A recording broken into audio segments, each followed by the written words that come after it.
August 20th, 1942, 9:17 in the morning. The broken beach of Dieppe, France. The air smells like burned fuel, explosives, and salty ocean water from the English Channel. Captain Erich Feldgel, a German weapons expert with the 302nd Infantry Division, walks around the twisted metal remains of a landing boat. His shiny tall boots are covered in bloody sand and wet rocks. He and his team are doing the sad job of checking the battlefield. They are looking at what's left from the enemy's failed attack, and they think it's a joke. In front of him sits a tank. Its left track is broken. The crew left it behind. It is an infantry tank called a Valentine. This one, he says, tapping his notebook. The metal plate says it's not from Britain. It's from Montreal. Feldgel lifts his camera and takes a photo. He runs his gloved hand over the steel. It's a Canadian-built Valentine. It's one of the main tanks used by the 14th Canadian Army Tank Regiment, called the Calgary Regiment. Dozens of these tanks now sit on this beach, smoking like monuments to a terrible failure. Feldgel is a professional soldier. He's not here to celebrate. He's here to learn. He climbs onto the tank's body. The armor is thin. He measures the front plate 60 millimeters, the sides 60 millimeters, the turret 65 millimeters. Good enough, he tells his assistant, against our smaller 37 millimeter or 50 millimeter guns. But against our new 75 millimeter gun, it's like paper. He drops down and looks at the main gun. It is tiny, a 2-pounder, 40 millimeters. His assistant smirks. Useless against our Panzer IV tanks. Feldgel agrees. On the Eastern Front, his colleagues are fighting the Russian T-34 tank with its special sloped armor and powerful 76 millimeter gun. The German army is now using the long, barreled Panzer IV F2, and they're whispering about new prototypes called Tiger. This is what the Allies are sending. This slow, weak, boxy little infantry tank. He finds the engine area. It's been hit, but he can see the maker's plate a General Motors diesel engine. An American engine in a British-designed, Canadian-built tank. A mixed-up creation, he notes. His final report to Berlin will be professional and factual. But the hidden message is clear. The Canadian war machine, just like the failed raid itself, is amateur. It is light equipment. It is a colonial army pretending to fight a real war, making second-rate copies of second-rate British designs. When his report is shared from the high command to the tank depots in France, everyone agrees. The crews of the Panzer Division, the best armored instructors, read the numbers. A top speed of 15 miles per hour. A 2-man turret crew where the commander also has to load the gun. They laugh. A panzer commander, drinking coffee in a captured French castle, reads the report. The Canadians are sending us Valentines, he says. Let them come. We will send them flowers for their graves. Miles away, in the huge, roaring factory of the Canadian Pacific Railway's Angus shops in Montreal, the joke is not understood here. There is no laughter. There is only the loud thwack thwack of riveting guns and the bright white light of welding torches. This is the beating heart of Canada's war industry. Foreman Jin looks out and wipes the grease from his forehead and checks a new tank body. These are not just copies. The British Valentines were riveted together. These are cast. The entire front section is one solid piece of Canadian steel. They are building them with Browning machine guns, not British guns. They are fitting them with reliable GMC diesel engines. They are not just putting tanks together. They are, for the first time, mass producing them. When the first one rolled off the assembly line in 1941, it was a huge national event. By 1942, they are making them in huge numbers. The men and women of the Angus shops are not building a light weapon. They are building, with all the industrial power their young country can gather, a tool of freedom. They build one every 20 hours. Most are shipped to the Soviet Union, where surprisingly, Red Army crews praise how reliable they are, very different from their own T-34 tanks. But hundreds are kept for the Canadian Army. By 1944, the Valentine itself is officially outdated, replaced in the main armored groups by the American M4 Sherman tank. The German opinion from Dieppe seems to have been proven correct. The Valentine was a temporary fix, a training tank. The German intelligence officers in Normandy, preparing for the coming invasion, check their identification charts. They are focused on the Sherman, the Churchill, the new Cromwell tanks, the Valentine. It is a footnote, a joke from 1942. No one is expecting to see them. No one is expecting them to be dangerous. The laughter born on the beaches of Dieppe is about to die in the hedgerows of Normandy. June 9th, 1944, 4:30 in the afternoon. Just south of Audrieu, near Caen. The heat is unbearable. The air is filled with the sweet, sickening smell of apple blossoms, dead cattle, and explosives. Trooper Ken, Shorty, Moffat of the Fort Garry horse wipes sweat and dust from his goggles. He's the gunner in a Sherman M4A4 tank, part of the 2nd Canadian Armored Brigade. His throat is raw from shouting over the noise of the engine and the endless chatter on the radio. Movement! 2 o'clock! In the trees! His commander, Sergeant Bill Hawley, yells from the turret.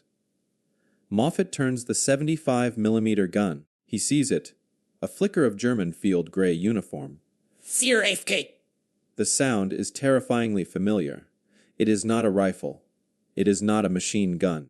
It is the flat, supersonic crack of a Pak-40, a 75mm anti-tank gun. A solid shot slams into the Sherman 3 tanks ahead of them. The tank stops suddenly, and a cloud of black smoke erupts from the open loader's hatch. Bail! Bail! Hawley screams. Just as a second anti-tank gun opens fire. Reverse! Reverse! The Sherman grinds backward, its tracks spinning in the soft mud, trying to get behind the small hill they just crossed. They're in a trap. The bocage, the ancient, thick hedgerows of Normandy, is a fortress. The Germans, specifically the veterans of the 12th SS Hitler Youth Division, have turned every lane into a killing zone. The Shermans, tall and easy to see, are perfect targets. Their 75mm guns, good for fighting infantry, are struggling against the well-dug in German positions. 500 meters away, hidden in a collapsed stone barn, Sergeant Dieter Ulrich watches the kill. His Pak-40 crew is already reloading. Another one, he says, his voice calm. They are predictable. They come over the hill. We hit their bellies. Wait for the next one. His men are elite soldiers. They are veterans of Russia. These Canadians, they are brave, but they are clumsy. They fight by the book. Gun ready. His loader shouts. Ulrich puts his eye to the sight. He sees the next Sherman coming over the hill. Target. Wait. Suddenly, his lieutenant grabs his shoulder. Halt! Listen. Ulrich takes his head away from the sight. He hears it over the sound of the burning Sherman and the distant artillery. A different engine. A diesel. Not a gasoline engine, a steady Sea Lion K Sea Lank. Slower. Lower to the ground. What is that? The lieutenant asks, raising his binoculars. Is it a Bren carrier? No, Ulrich says. It's a tank, but it's not a Sherman. It's small. A low, Boxy shape inches over the ridge. Its body barely clears the grass. Ulrich squints. He knows his identification charts. It can't be. It is a Valentine. He says, almost laughing. The one from Dieppe. What is this? A joke. The lieutenant is staring. Dieter, the gun. Look at the gun. Ulrich looks back through the sight. The shape is familiar, but the gun is not. It is impossibly long. It extends far beyond the body, a thin, threatening needle. It is not a 2-pounder. It is not even a 6-pounder. It looks like the 17-pounder. The British miracle gun. The only Allied gun that can kill a Tiger tank. But it is not supposed to be on a Valentine. On the ridge. The crew of the Achilles tank destroyer has their target. The vehicle is a 17-pounder self-propelled gun. The British had rushed them into service, mounting the massive gun on an American M10 chassis. But the Canadians had received theirs too. And many were built on the chassis they knew best, the reliable, low-profile Valentine chassis built in Montreal. The Canadian gunner, his sight locked on the muzzle flash from the barn, does not wait. On target. Fire! The Achilles lurches violently. The 17-pounder cannon erupts in a massive blast of smoke and flame. The armor-piercing shell crosses the 500 meters in less than a second. It does not explode. It simply hits. The shell, a tungsten dart, punches straight through the thick metal shield of the Pak-40, destroys the gun, and kills Dieter and his entire crew in a single devastating impact. The lieutenant, 10 feet away, is thrown against the stone wall. He is deafened, his face cut by stone chips. He stares in disbelief at the smoking, ruined barn. The low, slung tank, the Valentine, is already reversing, disappearing behind the ridge before the German mortar teams can even find it. It was a phantom, a ghost from 1942. The laughter in the German ranks has stopped.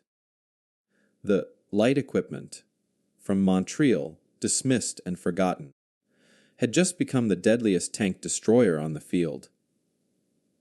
The Canadian mechanics had taken their reliable joke and given it the biggest, deadliest weapon the Allies had, and it was just getting started. June 9, 1944, 4:32 in the afternoon, south of Vaudreuil. In the turret of his Sherman, Sergeant Bill Hawley lets out a breath he didn't know he was holding. The air stinks of the dead tank gun crew. What in God's name was that? His driver, Trooper Moffat, crackles over the intercom. That. Hawley says, keying his microphone for the whole group, was the Wublin Goblin. That was an archer. He looks through his binoculars. The low, slung tank that had saved them is already gone, its shape vanishing behind the smoke. The Archer. It was the official name for the 17-pounder self-propelled Valentine. A mouthful. To the crews, it was a Wublin Goblin, or just the Archer, and it was a uniquely Canadian solution. When the British designed the Archer, they ran into a simple physics problem. The Valentine chassis, built in Montreal's Angus shops, was small and light. The 17-pounder cannon was a monster, long, heavy, and with a kickback that could tear a small tank apart. The only way to fit it was to mount it backwards, facing over the engine deck. The result was one of the strangest-looking fighting vehicles of the war. It drove into battle facing its own rear. The driver sat at the front, while the gunner and commander were in an open, topped fighting area at the back, staring in the direction of travel. To a German panzer commander, it looked ridiculous. It looked like a tank in permanent retreat. But to a Canadian anti-tank gunner, it was genius. It was a perfect ambush weapon. You could drive the Archer into a hidden position. A barn, a dip in the road, a gap in the hedgerow, and you were already in a firing position. To get out, you simply drove away. No 3-point turns under fire. No exposing your thin rear armor. You just hit the gas and vanish. July 12, 1944. 1100 in the morning. Operation Charnwood, the push for Kane. Hauptmann Rolf Schenk, a Panzer veteran, looks out from the top of his Panzer IV-H tank. He's disgusted. This is not war. This is a war of rats, fighting ditch by ditch. His orders are to hold the village of Rots. He has his tank and 2 Stug assault guns hidden in a perfect L-shaped ambush. The main road is zeroed in. The Canadians will come, as they always do, with their high-profile Shermans. Radio contact, his operator reports. Enemy armor advancing. 4 tanks. Shermans. Schenk asks, cleaning his sight. Affirmative. And one other unknown type. Looks like a Valentine. Schenk laughs. The deep joke! Ignore it. It's bait or a command vehicle. Target the Shermans first. Let them come to us. The Canadian column is a mix 2 Shermans, followed by an archer from the 3rd Anti-Tank Regiment RCA, followed by another Sherman. The archer's commander, Lieutenant Dave Kingscote, is scanning the skyline. His vehicle, Aberdeen, is clanking along in its strange reverse advance. The open top compartment is hot, the air thick with diesel fumes from the engine just below them. Feels naked. His gunner mutters, feeling the open air above his head. Keeps you alert, Kingscote says. And it's a hell of a view. See that crossroads. The stone wall. That's where I'd put a gun. I see it. Driver, Kingscote orders, pull us into that gap in the hedge. Slow, just the gun. Give me a clear shot of that wall. The archer drives forward, which is to say it backs into the gap. The long 17-pounder needle pokes through the leaves. The engine idles. The 2 lead Shermans roll past, advancing toward the crossroads. In his Panzer IV, Rolf Schenk's pulse quickens. The trap is sprung. First target. Lead Sherman. Fire! The Panzer IV's 75mm gun cracks. The shell hits the lead Sherman, which bursts into flames. Second target. Schenk barks, but before his gunner can turn the turret, his radio operator screams, Achtung! Tank! 9 o'clock! The Valentine! Schenk swivels his cupola. From a hedgerow he hadn't even checked. It looked too small for a tank. The gun is pointing at him. It is the long, terrifying profile of a 17-pounder. And it's not turning. It's not advancing. It's just watching. Schenk stares at the tank. It's backwards. The driver is at the other end. He realizes with cold sickness that this wasn't an advance. It was an ambush. They were the bait. Gunner. Traverse! Traverse left! But they are in an ambush position designed to fire forward. To turn the turret 90 degrees takes precious seconds. In the Archer, Aberdeen, Lieutenant Kingscote is ice calm. Target acquired, sir. The Panzer. He sees us, Kingscote notes. The German turret is turning. Too slow. Firing. The Archer jumps as the 17-pounder fires. The shell is invisible. For Rolf Schenk, the world simply ceases to exist. The round hits the Panzer IV's 80mm front plate and goes through it like cheese. The superheated metal turns the inside of the tank into an inferno. The Panzer IV explodes. Its turret lifts 6 inches off the ring before slamming back down. The 2 Stogs, seeing their commander's tank destroyed by a ghost, panic. They fire smoke and reverse into the village streets. The obsolete, Valentine, the light equipment from Montreal, has just killed one of Germany's finest in one of its best tanks. The news spreads through the German armored corps like a virus. The Canadians are not just using old tanks. They're using them in ways no one expected. They are quiet. They are low. And they are armed with the deadliest gun on the battlefield. Suddenly, every hedgerow, every small barn, every ditch is a threat. The joke from Dieppe is now the boogeyman of Normandy. August 8th, 1944, 5:10 in the morning. The road to Falaise, south of Caen. Operation Totalize. The pre-dawn dark is alive with the metallic cough of engines and the low, tense murmuring of thousands of men. Lieutenant Mike Peel, Royal Canadian Engineers, tastes chalky dust and the iron tang of his own fear. He is standing next to a huge, stopped Sherman tank, arguing with a major from the Fort Garry Horse. "Sir, my men can't clear it. Not in the dark."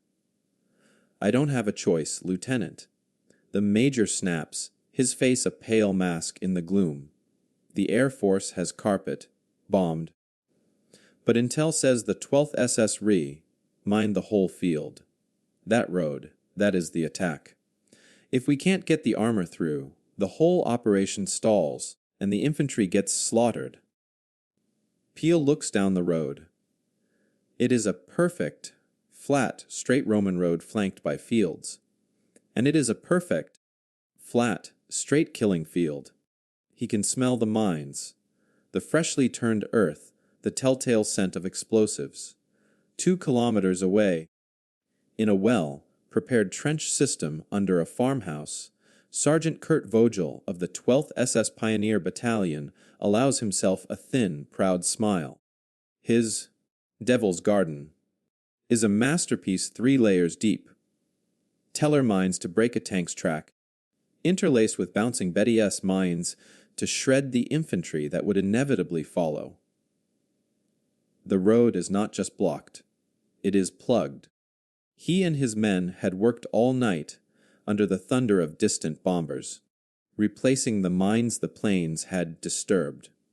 He listens. He hears the low rumble of the Canadian armor. "See Lienk" squeak. Then, as expected, the lead tank stops. Vogel chuckles to his corporal. They smell it. They're afraid. Now they will send the poor infantry with a mine detector, or worse, a bayonet. Wait for the flare. Then let the MG-42s sing. His machine gun teams, dug in with perfect overlapping fields of fire, check their belts. They are waiting for the Canadian soldiers to try and clear the field by hand. Back at the Canadian line, the major points his chin. "You're not clearing it by hand, Peel. You're clearing it with that." Peel turns. Through the pre-dawn haze, a shape is clanking forward. It's a low, boxy silhouette, a Valentine, but it has a weird-looking contraption mounted on the front. A massive horizontal drum bristling with thick, heavy chains that drag on the ground. It is a Valentine Flail tank, attached from the 79th Armored Division's Funnies. The chassis Peel recognizes is Canadian Angus Shop's Montreal. The tank, named Bad Attitude, in rough white paint, pulls up. The commander, a British sergeant from the Royal Engineers, nods to Peel. "Morning, Yank. Canadian." Peel growls.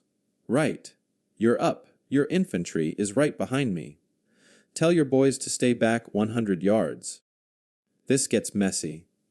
The driver of Bad Attitude, a corporal from Quebec named Leclerc, gives his levers a reassuring pull. He had worked in the Angus shops. He knew this GMC diesel engine wouldn't fail. "What is that thing?" the major asks. "It's a Flail, sir. It beats the ground to death," Peel says. "If it works," the sergeant says over the radio. "Driver, rotor on." Leclerc engages the power takeoff with a deafening rising WWII. It sounds like a giant's buzzsaw. The drum begins to spin faster and faster, 140 RPM. The chains, each weighing several pounds, blur into a solid, thrashing wall of iron. Driver, advance. 5 miles per hour. No faster, no slower. Oh wee. Bad attitude lurches forward, its engine screaming over the sound of the flail, and enters the devil's garden. In his trench, Kurt Vogel's jaw drops. Was ist das? A wheat thresher. A combine harvester. He watches, frozen in disbelief, as the tank deliberately drives into his minefield. The first chain hits a pressure plate. K-bone! A teller mine erupts in a fountain of black earth and smoke just in front of the tank. The explosion is massive. The Valentine shudders but keeps coming. Boom! Cable! Boom! The flail beats the earth. A relentless mechanical demon, setting off mine after mine. It is carving a 10-foot wide path of cleared, churned soil. Fire! Fire at it! Vogel screams. His MG-42s open up. The green tracers ping and spark off the tank's hull. But the Valentine, designed as an infantry tank, has armor thick enough to shrug off machine gun fire. A young panzer grenadier, next to Vogel, raises a Panzerfaust. He takes aim at the tank's side. He fires. The shaped charge rocket streaks across the dark and hits. It strikes the spinning, thrashing wall of chains. The charge detonates on the flail, shredding a dozen chains and shattering the arm. But the blast is dissipated, deflected. It never touches the tank's hull. Bad attitude doesn't even slow. In the driver's seat, Corporal Leclerc is blind, driving purely by the commander's instructions. His hands are vibrating so hard his teeth ache. The noise is inhuman. The chassis, the good Montreal steel, is holding together. Lieutenant Peel watches, his heart in his throat. The tank is a monster, breathing in smoke dust and the orange flashes of its own detonations. It clears the 300-yard minefield in 3 minutes. It reaches the far side, stops. The flail winding down, a silence, heavy and absolute, falls over the battlefield. The devil's garden is broken. Signal the FGH. The major says, his voice hoarse. The breach is open. Peel turns to his infantry. Go! Go! On the flanks of the road! Follow the tanks. He blows his whistle.